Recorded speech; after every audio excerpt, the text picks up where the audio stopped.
श्री शिवाय नमस्तुभ्यम। दोस्तों, जैसा कि आप सभी जानते हैं 10 मई 2025 शनिवार के दिन वैशाख मास की चतुर्दशी तिथि पड़ रही है। यह कोई आम चतुर्दशी नहीं है। जब वैशाख महीने की चतुर्दशी तिथि शनिवार को आती है तो उसका महत्व कई गुना बढ़ जाता है। पूज्य गुरु जी ने भी अपनी कथा में बताया है कि जब भी यह खास संयोग बने तो 3 पीपल के पत्तों वाला उपाय जरूर करना चाहिए। ऐसा मौका बहुत कम आता है। पूरे साल में गुरुजी ने शिव पुराण की कथा में साफ बताया है कि इस दिन किया गया यह उपाय साल भर की तमाम परेशानियों से मुक्ति दिला सकता है। और खास बात यह है कि अगर आपने अब तक यह उपाय नहीं किया है तो यह आपका आखिरी मौका है। 10 मई को इसे जरूर कर लीजिए। बहुत से लोग ऐसे हैं जो पूरे साल इस उपाय को करना भूल जाते हैं, लेकिन अगर आप सिर्फ इस खास दिन शनिवार चतुर्दशी तिथि को यह उपाय कर लें तो इसका फल इतना जबरदस्त होता है कि आप सोच भी नहीं सकते। यह दिन इतना पावन और शक्तिशाली होता है कि बड़े बड़े यज्ञ और पूजन से भी जो मनोकामनाएं पूरी नहीं होती, वह सिर्फ इस एक उपाय से पूरी हो जाती है। बहुत सारे लोगों ने इसे किया है और उन्हें इसका जबरदस्त फायदा भी मिला है। इसलिए अगर आप भी अपने जीवन में सुख, शांति, समृद्धि और मन की शांति चाहते हैं तो इस उपाय को जरूर करें। चाहे आपके घर में कोई भी परेशानी चल रही हो, पितृदोष, मंगल दोष या कोई अनजानी समस्या, इस उपाय से राहत मिल सकती है। और अगर यह उपाय इतने शुभ दिन पर किया जाए तो उसका असर और भी तेज होता है। तो दोस्तों, इस वीडियो में हम आपको बताएंगे वह 3 पीपल के पत्तों वाला खास उपाय जिससे आपकी कई समस्याएं खत्म हो सकती हैं। वीडियो को ध्यान से देखिए ताकि आपको किसी और जगह जाने की जरूरत ना पड़े। चलिए शुरू करते हैं। तो चलिए अब उपाय के बारे में बात करते हैं, लेकिन उससे पहले आप लोगों को यह जानना आवश्यक है कि आखिर यह उपाय किस समय करना है, किसको करना है और कैसे करना है। तो चलिए हम आगे आपको वीडियो में एक एक करके बता देते हैं। लेकिन उससे पहले अगर आप लोग हमारे ज्ञान की बातें चैनल पर पहली बार आए हैं या फिर मेरी आवाज आज पहली बार सुन रहे हैं तो हमारे ज्ञान की बातें चैनल को सब्सक्राइब जरूर कर लेना और इस वीडियो को लाइक करके कमेंट बॉक्स में श्री शिवाय नमस्तुभयम ओम नमः शिवाय जरूर टाइप कर देना।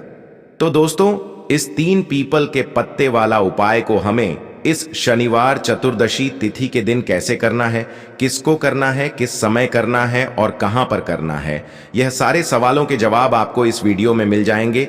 और जो यह वीडियो देखेगा भाई, उसको 3 पीपल के पत्ते वाला उपाय जरूर करना चाहिए, क्योंकि इस दिन पीपल के पत्ते का भी बहुत ही बड़ा और विशेष महत्व होता है। आ जाए 3 पीपल के पत्ते वाला उपाय की तो यह सोने पर सुहागा वाली बात हो जाती है और यह एक बहुत ही बड़ा उपाय हो जाता है इस शनिवार चतुर्दशी तिथि का। तो अब दोस्तों, इस 3 पीपल के पत्ते वाला उपाय को आखिर करना किसको है, सबसे पहले हम लोग वह बात जान लेते हैं। तो देखो, घर की जो बड़ी माताएं बहनें होती हैं, उन माताओं बहनों में से कोई भी एक बड़ी माता बहन इस वाले उपाय को कर सकती है। और दोस्तों, अगर आप चाहें तो अपने घर में से सभी सदस्यों को भी इस उपाय को करवा सकते हैं। अगर किसी व्यक्ति की खुद की कोई मनोकामना है, खुद की कोई दुख और परेशानी है जो कि वह अपने लिए ही करना चाहता है, इस वाले उपाय को तो वह खुद अपने लिए भी कर सकता। बाकी अगर कोई घर में से ऐसा है जो कि अपने पूरे घर परिवार की सुख और शांति के लिए यह वाला उपाय करना चाहता है तो भाई वह भी कर सकता है। उसमें भी कोई दिक्कत वाली बात नहीं है। कहने का मतलब यह है कि इस उपाय को हर एक सदस्य भी कर सकता है और पूरे घर परिवार के सदस्य के लिए घर की बड़ी माताओं बहनों में से कोई एक माता बहन भी कर सकती है। माताएं बहनें अगर घर में उपस्थित ना हो या वह यह वाला उपाय ना कर पा रही हो तो फिर घर का कोई बड़ा सदस्य भी इस 3 पीपल के पत्ते वाला उपाय को कर सकता है।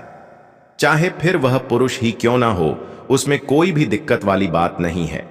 उसके बाद में दोस्तों, जो अगला प्रश्न निकल कर आता है वह यह आता है इस उपाय को लेकर कि आखिर इस उपाय को हमें किस समय करना है, सुबह के समय करना है कि शाम के समय करना है। तो देखो, इस वाले उपाय को आप लोग सुबह के समय भी कर सकते हो और शाम के समय प्रदोष काल में भी कर सकते हो। अब अगर आप पूछो कि भाई साहब सबसे उत्तम समय कौन रहेगा इस 3 पीपल के पत्ते वाला उपाय को करने का, तो हम आपसे बस यही कहेंगे कि इस उपाय को आप सुबह के समय करेंगे तो ज्यादा बेहतर होगा। बाकी अगर प्रदोष काल शाम के समय भी करेंगे तो भी अच्छा होगा, उसमें कोई भी दिक्कत वाली बात नहीं है। तो अब दोस्तों, जो अगली सबसे बड़ी और महत्वपूर्ण बात आती है वह यह आती है कि सुबह अगर हम उपाय को करेंगे तो हमें कितने बजे से लेकर कितने बजे तक के बीच में करना है, और शाम के समय प्रदोष काल में करेंगे तो हमें कितने बजे से लेकर कितने बजे के बीच में करना है। तो देखो, सुबह जितनी जल्दी हो सके आप उपाय को करने की कोशिश करना। बाकी अगर किसी कारणवश लेट भी हो जाओ, थोड़ी देर भी हो जाए, तो 10 या 11 बजे तक भी आप उपाय कर लेना, पर 12 बजे से ज्यादा देरी ना हो, ठीक है? तो देखो दोस्तों, सबसे पहला उपाय विशेषकर उन लोगों के लिए ही है जो अपने जीवन में शत्रुओं से और दुश्मन से बहुत ज्यादा परेशान हो चुके हैं। देखिए, जगत जननी मां जगदंबा का हम चतुर्दशी में पूजन करते हैं और उनसे जुड़े हुए उपाय करते हैं।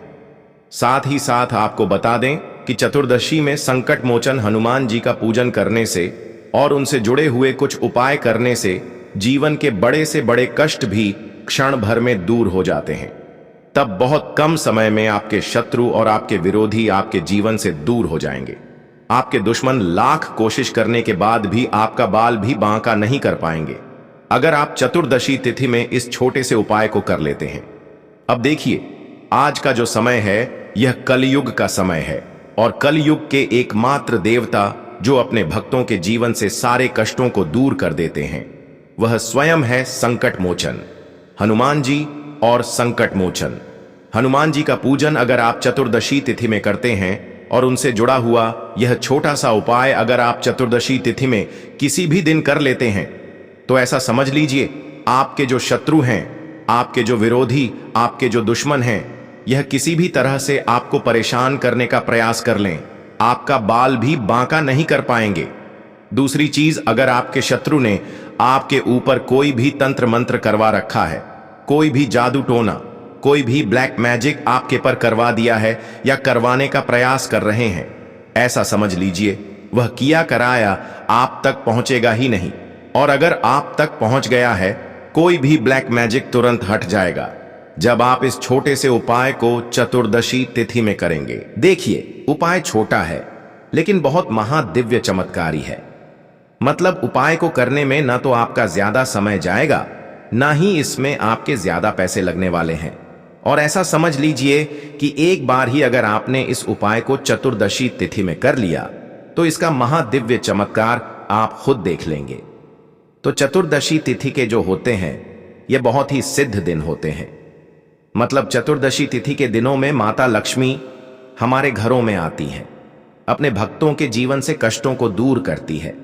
साथ ही साथ आपको बता दें कि चतुर्दशी तिथि के टाइम पर जब भी आप संकट मोचन हनुमान जी के उपाय करते हैं तो मां लक्ष्मी की आपको असीम और विशेष कृपा मिलती है। मां लक्ष्मी आपसे बहुत जल्दी प्रसन्न होती हैं और आपके सारे संकटों को वह दूर कर देती है। तो पीपल के पत्ते में और पीपल के पेड़ में होता है देवी देवताओं का वास। पीपल के पेड़ में श्री हरि विष्णु साक्षात मां लक्ष्मी वास करती हैं। पीपल के देव में हमारे पितरों का वास होता है। पीपल का जो पेड़ होता है इसका पूजन करने से शनिदेव की कृपा, उनका आशीर्वाद मिलता है। और पीपल का पत्ता जो है इसका उपाय चतुर्दशी तिथि में करने से व्यक्ति के जीवन से बड़े संकट और कष्ट दूर हो जाते हैं, जिसमें कि शत्रु और आपके दुश्मन जो हैं यह पूरी तरह परास्त हो जाएंगे, चारों खाने चित्त हो जाएंगे और कभी भी आपका कुछ नहीं बिगाड़ पाएंगे। अगर यह उपाय आप करते हैं तो देखिए, यह उपाय स्त्रियां भी कर सकती हैं, पुरुष भी कर सकते हैं। चतुर्दशी तिथि में किसी भी दिन आप इस उपाय को कर सकते हैं, ठीक है ना? इसमें दिन आपको नहीं देखना है कि किस दिन करें, जिस दिन आप चाहे उस दिन इस उपाय को आप कर सकते हैं। बस अगर चतुर्दशी तिथि में शनिवार पड़ रहा है और उस दिन आप इस उपाय को कर रहे हैं तो शनिवार के दिन आपको पीपल का पत्ता तोड़ना नहीं है, उससे एक दिन पहले ही तोड़कर आप पीपल का पत्ता ले आ, या गिरा हुआ जो पत्ता होता है पीपल का वह आप ले लें, ठीक है ना? बस इस चीज का आपको ध्यान रखना है कि शनिवार के दिन पीपल के पेड़ से कोई भी पत्ता हम नहीं तोड़ते हैं। इस चीज का आपको विशेष ध्यान रखना है। तो आपको लेना है पीपल का एक पत्ता और शुद्ध जल से उसे साफ कर लेंगे पहले, जिससे कि धूल मिट्टी अगर पीपल के पत्ते पर हो तो वह हट जाए। फिर गंगा जल का थोड़ा सा छिड़काव यानी थोड़ी सी छींटे आपको इस पीपल के पत्ते पर मारनी है और इस पीपल के पत्ते को फिर कपड़े से पोंछकर आपको साफ कर लेना है, बिल्कुल सुखा लेना है। अब आपको लेना है थोड़ा सा सिंदूर, जो केसरिया वाला सिंदूर आता है जो हम संकट मोचन हनुमान जी को चढ़ाते हैं, वह केसरिया सिंदूर आपको लेना है। थोड़ा सा जल डाल के इसे गीला कर लेंगे और इसी सिंदूर से इस पीपल के पत्ते पर आपको भगवान राम का नाम लिखना है। अब किससे लिखेंगे? माचिस की तीली ले सकते हैं, उससे लिख सकते हैं। किसी भी तरह से आपको भगवान राम का नाम इस पीपल के पत्ते पर लिखना है। लिख लिया, एक आपको चमेली के तेल का या सरसों के तेल का दीपक तैयार करना है और एक कोई भी आपको लेनी है मिठाई में। यहां पर आप बूंदी का प्रसाद ले सकते हैं, बेसन का लड्डू ले सकते हैं और अगर आप इमरती ले लेते हैं तो यह और भी उत्तम है। देखिए, इमरती का जो भोग होता है यह संकट मोचन हनुमान जी को बहुत ज्यादा प्रिय है। अब यह सारी चीजें लेकर आपको जाना है संकट मोचन हनुमान जी के मंदिर में। तो देखिए, सबसे पहले आपको संकट मोचन हनुमान जी के सामने यह दीप प्रज्वलित करना है जो आप लेकर के गए हैं। चाहे आपने चमेली के तेल का दीपक तैयार करा है या सरसों के तेल का। सबसे पहले दीपक आप जला देंगे और दीप जलाने के बाद आपको जो पीपल का पत्ता आप लेकर के गए थे वह पत्ता आपको संकट मोचन हनुमान जी को अर्पित करना है, वहां चढ़ाना है। और जो भी भोग में आप लेकर के गए हैं, चाहे आपने बेसन के लड्डू लिए, बूंदी का प्रसाद लिया या फिर इमरती, जो भी कुछ आपने लिया है उसका भोग लगाना है।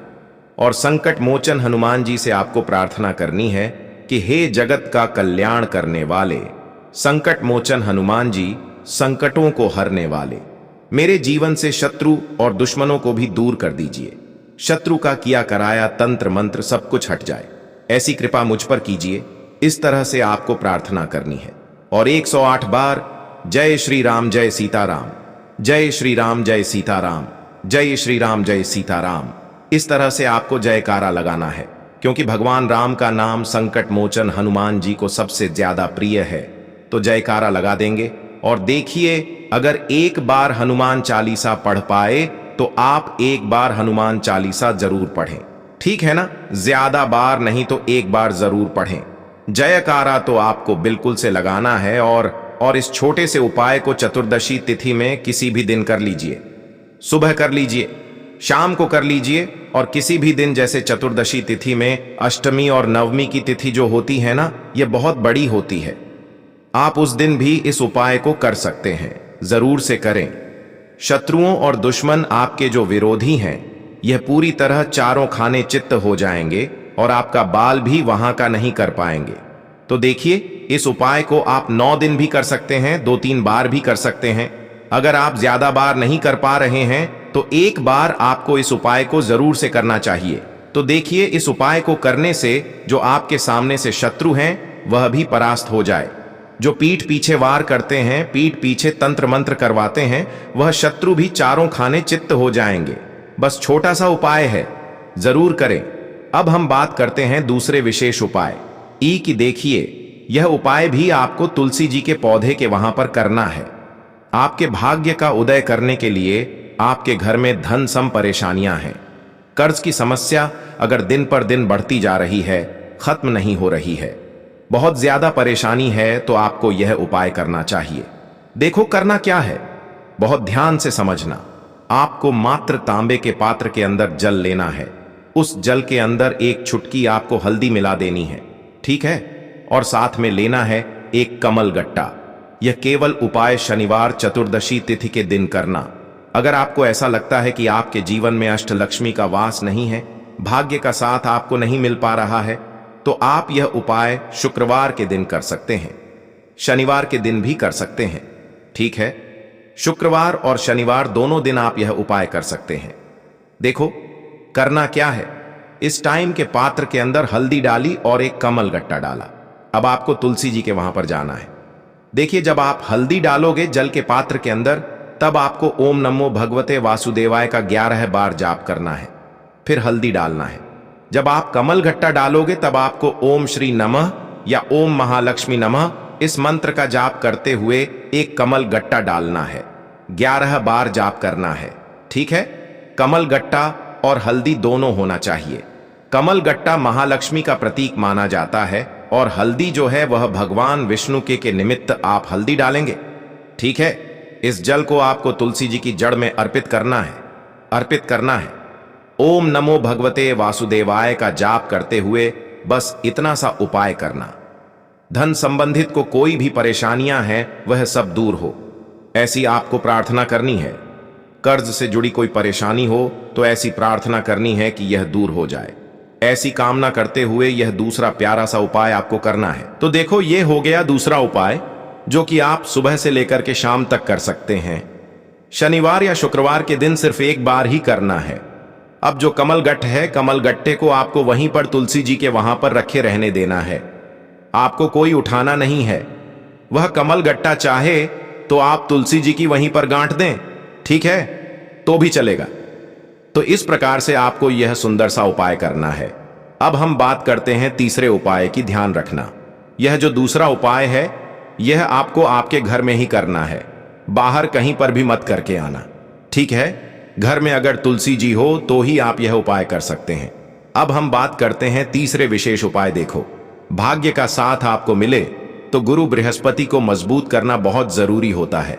इसीलिए पूज्य गुरुदेव ने एक बहुत ही सुंदर सा उपाय बताया था, जो कि है पीले चावल का। थोड़े से अक्षत लेना, चावल लेना। अगर आपको ऐसा लगता है ना कि आपको किसी भी चीज में सफलता नहीं मिल पा रही है, किस्मत का साथ आपको नहीं मिल पा रहा है, तो पीले चावल लेना। पीले चावल कैसे करोगे?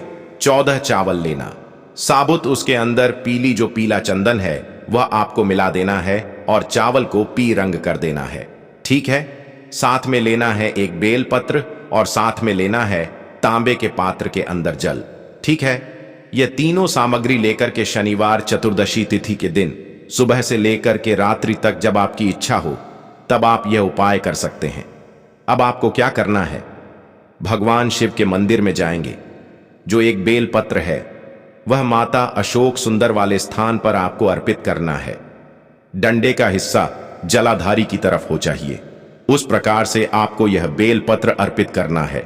जब बेल पत्र अर्पित करोगे तब आपको कुंदकेश्वर महादेव का नाम लेना है माता अशोक सुंदरी वाले स्थान पर। ठीक है, अब जो चावल के दाने हैं, जो अक्षत लेकर के आए हैं, वह भगवान शिव के शिवलिंग पर आपको अर्पित करना है। जब आप अर्पित करोगे तब आपको बृहस्पति शवर महादेव का नाम लेना है। बृहस्पति शवर महादेव ही एक ऐसे महादेव हैं जो आपके गुरु ग्रह को मजबूत करता है। तो आपको इस प्रकार से अर्पित करना है और अंत में एक लौटा जल धीरे धीरे पतले दरा से बृहस्पति शवर महादेव का स्मरण करते हुए या श्री शिवाय नमस्तुभयम का जाप करते हुए आप अर्पित करें। यह मात्र केवल और केवल शनिवार के दिन किया जाता है और यह उपाय बहुत ही ज्यादा प्रभावशाली है। ध्यान रखना, हल्दी का उपयोग मत करना। चावल में पीला करना है। चावल को तो पीला चंदन ही होना चाहिए। ठीक है, अब यह जो उपाय जो भी करता है निश्चित तौर पर उसके जीवन के सारे अंधकार दूर होते ही होते हैं, उसको सफलता भी मिलती है, बृहस्पति मजबूत होते हैं, किस्मत का साथ उसको मिलने लगता है। यह उपाय अगर आप प्रदोष काल के समय करते हैं तो और लाभकारी सिद्ध होता है। तो दोस्तों, यह थे पूज्य गुरुजी द्वारा बताए गए कुछ बहुत ही खास उपाय। अगर आपको जानकारी अच्छी लगी हो तो वीडियो लाइक करिएगा। मिलते हैं फिर एक नए वीडियो के साथ। श्री शिवाय नमस्तुभयम।